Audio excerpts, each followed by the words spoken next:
बाछि थांती भगवान याकू नहीं कौन कहूछि शास्त्र शास्त्र अनुसार जो लोक माने पूर्व जन्म रे पुण्य काम करिथांती सेमानंकु एही जन्म रे झियो संतान प्राप्त होइथाय जो घरे झियो जन्म होइथांती सेही घर स्वर्ग पलटि जाइथाय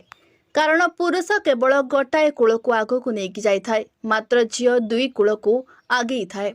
विवाह पूर्व झियो होई बापा मांकर दायित्व नहीं थाए और विवाह परे बहु होई समस्त कर्तव्य को तुलाई थाए कुहा जाए जे झियो माने पिंड दान करि परिबे नाही मात्र यह भूल कारण रामायण रे वर्णना करा जायछि जे जेबे राजा दशरथक मृत्यु होइतिला सेही समय तांको बहु माता सीता तांको पिंड दान करथिले और से मुक्ति प्राप्त करथिले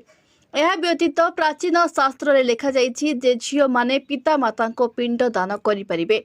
जो घरे झियो जन्म होइथांती सेही घरर लोक माने चिंता करिथांती कि झियो पिला माननकु अधिक पाठ पढ़ाइबा कथा नुहे सेमाननकु शीघ्र विवाह करि पठाई देबा उचित मात्र यह करबा द्वारा आपण सेही झियोर भविष्यत को अंधकार करिथांती झियो माननकु माँ लक्ष्मी को स्वरूप माना जाइथाय और माँ लक्ष्मी सेही घरे आसीथांती जो घरे झियो माननकु पाळिबार क्षमता रखिथांती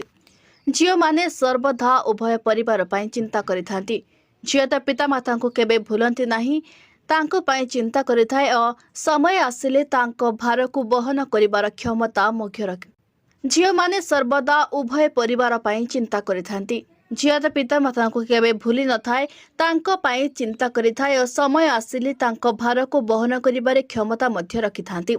झियो केबे तांको पैसार आशा रखे नाही केवल सम्मान प्रेमर उपेक्षा करे गरुड़ पुराण रे वर्णना करा जायछि जे जो पुरुष स्त्री भली आचरण करिथाय से आर जन्म रे झियो होई जन्म नै थाय जदि केही अंतिम समय रे स्त्री को स्मरण करी मृत्युवरण करे से मध्य झियो होई जन्म होइथाय